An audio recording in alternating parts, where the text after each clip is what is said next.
Welcome to classic digital education. Classic digital education में आप सभी का स्वागत है छात्रों। दोस्तों, मेरा चैनल अभी तक सब्सक्राइब नहीं किए हैं तो प्लीज़ सब्सक्राइब कीजिए। आज एक नए वीडियो के साथ आ रही हूँ। सुजान भगत पाठ, सेम पाठ, उसमें तीसरा भाग। लास्ट वीडियो में हमने आपको समझाया था कि फर्स्ट पेज ऑफ लेसन, उसमें आपने पाठ का आशय के साथ साथ समझा था कि सुजान भगत के बारे में, उसके जो कैरेक्टर्स क्या है, वो कौन था, इसके बारे में बताया। और दो पात्रों का इंट्रोड्यूस भी उसी वीडियो में आपने देखा है। फिर एक बार पाठ का आशय दोहराते हुए पाठ को आगे बढ़ेंगे। सुजान भगत एक कहानी ग्राम्य परिवेश से, ग्राम्य जीवन से जो परिवेश है उससे संबंधित कहानी है। और किसान सुजान के जो सुजान भगत बनने के बाद गांव में उसकी प्रतिष्ठा बढ़ जाती है, उसके बारे में फर्स्ट पेज में ही बताया है। लेकिन अपने ही घर में उसका अनादर होता है। कैसा होता है, आगे आने वाले जो भागों में आप देख सकते हैं। पुत्र और पत्नी द्वारा उपेक्षित भगत सुजान भगत अत्यधिक परिश्रम करके ऐसी फसल उगाता है कि बखारी में अनाज रखने के लिए ही जगह नहीं मिलती। उस समय किस तरह अपने घर में खोया हुआ अधिकार और किस तरह उसे अपमान करते थे, उसे कैसे वो रोक लेता है और खोया हुआ जो इज्जत है, सम्मान है, उसे वापस कैसे लेता है, इसी के बारे में आज हम सीखेंगे। डियर फ्रेंड्स, अभी तक मेरा चैनल पहली बार देख रहे हैं या अभी तक सब्सक्राइब नहीं किए हैं तो प्लीज़ सब्सक्राइब करके आने वाले वीडियोस नोटिफिकेशन ले लीजिए। शेयर, लाइक, कमेंट्स कीजिए ताकि जो बेल आइकन दबाने से आपको नए नए नोटिफिकेशन भी मिलेगा। कंटिन्यू करेंगे। जो सेकेंड पेज में सुजान भगत पाठ, अपने जो पाठ्य पुस्तक है छात्रों खोलिए और फॉलो करते जाइए। छात्रों, अब मैं पढ़ूंगी, ध्यान से देखिए। ओके, सेकेंड पेज है। सुजान, भगवान की इच्छा होगी तो फिर रुपये हो जाएंगे, उनके यहाँ किस बात की कमी है। बुलाकी इसका क्या जवाब देती, सत्कार्य में बाधा डालकर अपनी मुक्ति क्यों बिगाड़ती। प्रातःकाल स्त्री और पुरुष गया करने चले, वहाँ से लौटे तो यज्ञ और ब्रह्मभोज की ठहरी। सारी बिरादरी निमंत्रित हुई, 11 गांवों में सुपारी बांटी। इस धूमधाम से कार्य हुआ कि चारों ओर वाह वाह मच गई। सब यही कहते थे कि भगवान धन दे तो दिल भी ऐसा दे। घमंड तो छू नहीं गया, अपने हाथ से पत्तल उठाता फिरता था। कुल का नाम जगा दिया, बेटा हो तो ऐसा हो। बाप मरा तो घर में भुनी भांग भी नहीं थी, अब लक्ष्मी घुटने तोड़कर आ बैठी है। एक द्वेषी ने कहा, कहीं गड़ा हुआ धन पा गया है। इस पर चारों ओर से उस पर बौछारें पड़ने लगीं। हाँ, तुम्हारे बाप दादा जो खजाना छोड़ के गए थे, यही उसके हाथ लग गया है।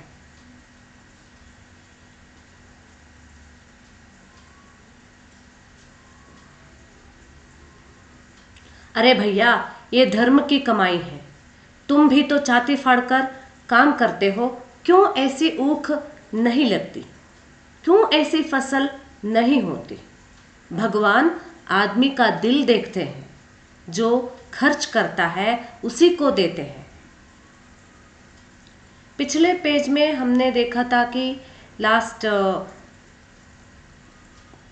वीडियोस में आई थिंक शायद आप लोग याद कर चुके हैं कि सुजान के घर में सुजान 3 वर्ष लगातार ऊख की उगाई करता है, तो उधर गुड़ का भाव भी तेज था, इसलिए 2-2.5 हजार हाथ में मिल गया। बहुत अमीर भी बनता जा रहा है और सारे गांव में उसको बहुत ही सम्मान दे रहे हैं, बहुत प्रसिद्ध हो गया। चारों तरफ सभी अन्य गांवों से भी लोग सुजान के बारे में जानने लगे। सुजान महतो महतो बन गया। अब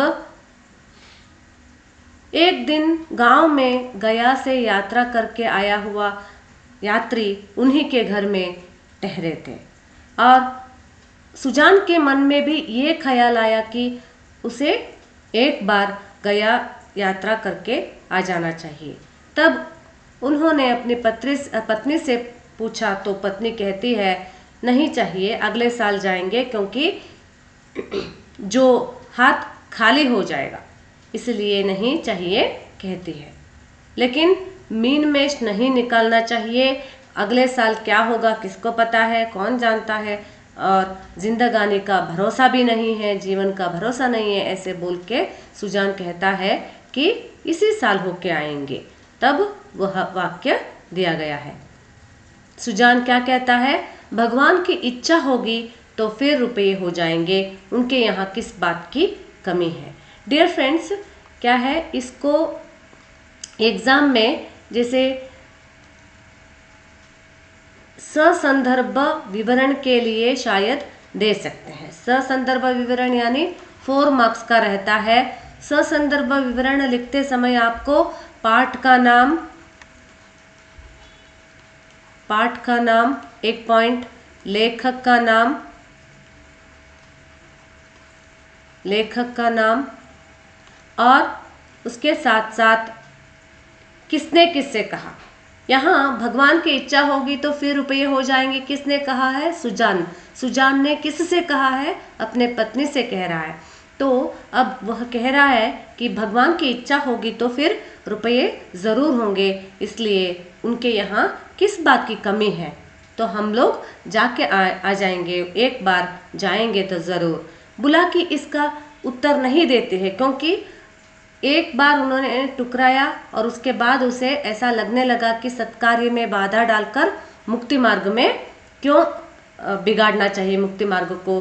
और इस तरह दोनों सोचकर प्रातःकाल स्त्री और पुरुष यानी दंपति, पति पत्नी,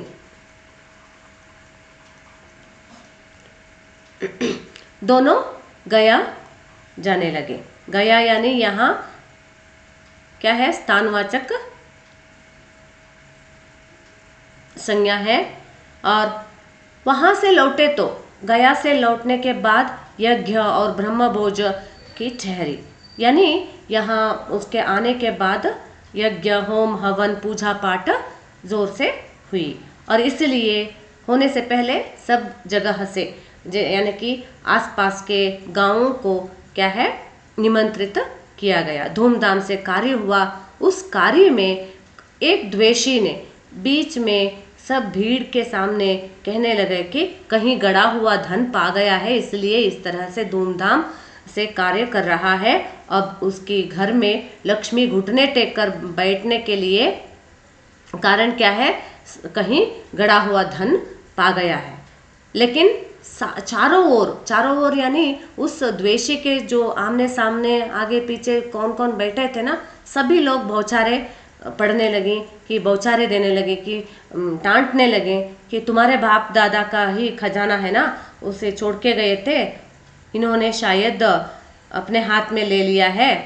और कहते हैं कि धर्म की कमाई है बेटा भैया, और तुम भी तो छाती फाड़कर काम करते हो, लेकिन क्यों इतनी अच्छी से उगाई नहीं ले सकते हो, क्यों इतनी अच्छी सी फसल नहीं ले सकते हो, क्योंकि तुम अच्छे नहीं हो शायद, इसलिए भगवान आदमी का दिल देख के देते हैं। जो खर्च करता है, दूसरों को दान देता है, उसी को भगवान देते हैं, इस तरह कहते हैं। दूसरे भाग कंटिन्यू करेंगे। छात्रों ध्यान से देखिए। सुजान महतो सुजान भगत हो गए। भगतों के विचार आचार कुछ और होते हैं। वह बिना स्नान किए कुछ नहीं खाता। गंगा जी अगर घर से दूर हो और वह रोज स्नान करके दोपहर तक घर न लौट सकता हो तो पर्वों के दिन तो उसे अवश्य ही नहाना चाहिए। भजन भाव उसके घर में अवश्य होना चाहिए। पूजा अर्चना उसके लिए अनिवार्य है। खान पान में भी उसे बहुत विचार रखना पड़ता है। सबसे बड़ी बात यह है कि झूठ का त्याग करना पड़ता है। भगत झूठ नहीं बोल सकता। साधारण मनुष्य को अगर झूठ का दंड एक मिले तो भगत को 1,00,000 से कम नहीं मिल सकता। अज्ञान की अवस्था में कितने ही अपराध क्षम्य हो जाते हैं। ज्ञानी के लिए क्षमा नहीं है, प्रायश्चित नहीं है, यदि है तो बहुत ही कठिन। सुजान को भी अब भगतों की मर्यादा को निभाना पड़ा। अब तक उसका जीवन मजूर का जीवन था। उसका कोई आदर्श, कोई मर्यादा उसके सामने न थी। अब उसके जीवन में विचार का उदय हुआ। जहाँ का मार्ग कांटों से भरा हुआ है, स्वार्थ सेवा ही पहले उसके जीवन का लक्ष्य था। इसी कांटों से वह परिस्थितियों को तौलता था। वह अब उन्हें औचित्य के कांटों पर तौलने लगा। यूं कहो कि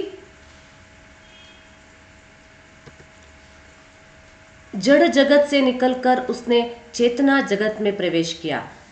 यहाँ तक कंप्लीट करेंगे। नेक्स्ट क्लास में, नेक्स्ट वीडियो में आगे जो पार्ट है वहाँ कंटिन्यू करेंगे। ठीक है, अब ध्यान से देखिए। सुजान महतो क्या बन गया है? अब सुजान भगत हो गया है। यात्रा करने के बाद संत जैसा उसका व्यवहार होने लगा। संतों के जीवन कैसा होता है? संत कभी झूठ नहीं कह सकते हैं और जो बिना स्नान किए कुछ कार्य नहीं करते हैं और हमेशा अच्छाई के मार्ग में जाते हैं। स्वार्थ भावना उनमें नहीं रहता है। और अगर जो ज्ञानी है, संत है, एक गलती करता है तो सामान्य व्यक्ति के लिए जो दंड मिलना चाहिए उससे 100 गुना ज़्यादा दंड संतों को मिलना चाहिए। ऐसा है जो संतों का जीवन। सुजान महतो संत बन गया है। भगतों के आचार विचार तो बहुत अलग होते हैं, क्योंकि वे बिना स्नान किए कुछ भी नहीं करते हैं। गंगा जल यानी नदी में स्नान करना चाहिए उनके लिए। घर से दूर जाके नदी में नहा के उसके बाद क्रिया कार्य जो भी है उसे करते हैं। उससे पहले कुछ खान पान भी नहीं करते हैं।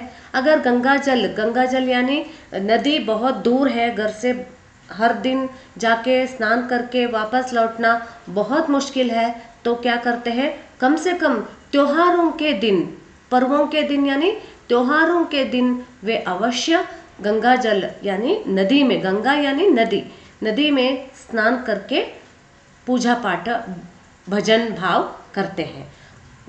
उनके घर में अवश्य होना चाहिए। हर दिन भजन भाव रहता है। पूजा अर्चना उसके लिए अनिवार्य है ना, मतलब कंपलसरी है, करना ही है। खान पान में भी वे ध्यान रखते हैं, क्योंकि ऐसे वैसे जो भी पानी पूरी या मसाल पूरी कुछ भी मिल जाए, प्याज और लहसुन का हर दिन नहीं खाते हैं। दिन देखते हैं, समय देखते हैं, उसके अनुसार फलों से दिन गुजारना पड़ता है। कई बार फल और दूध, इसमें से बहुत दिनों तक वे उपवास व्रत करते हैं, वैसे हो जाते हैं। लेकिन साधारण मनुष्य अगर कोई गलती करता है, झूठ कहता है, तो उसके लिए एटलीस्ट कम से कम 1-2 बार वो क्षमा करने वाला अपराध माना जाता है। लेकिन जब ज्ञानी होकर संत काम करता है, ऐसे गलत कार्य करता है, तो उसके लिए क्षमा नहीं है, प्रायश्चित भी नहीं है। अगर प्रायश्चित करना चाहता है तो भी वो कैसा रहता है? उसे कुछ मर्यादा को निभाना पड़ता है, और वैसे जो मर्यादा को सुजान को भी निभाना पड़ा। और अब तक वह कैसा था? मजूर का जीवन जीता था। मजूर यानी मजदूरी करके जीता था। मजदूरी यानी श्रमिकों का जीवन।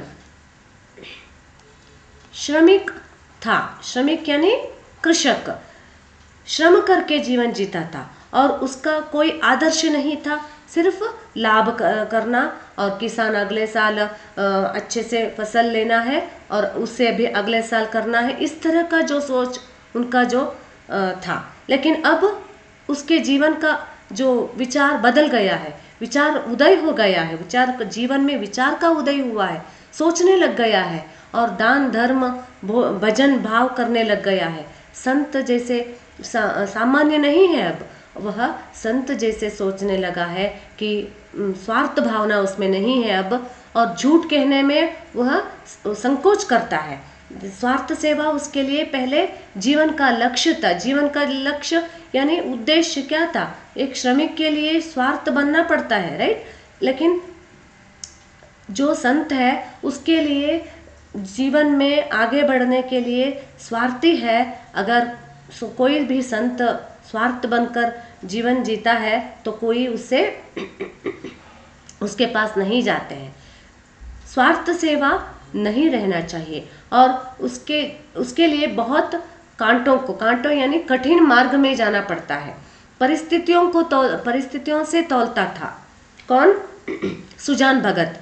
सबसे पहले सुजान भगत एक सामान्य महतो था, किसान था, इसलिए वह क्या करता था?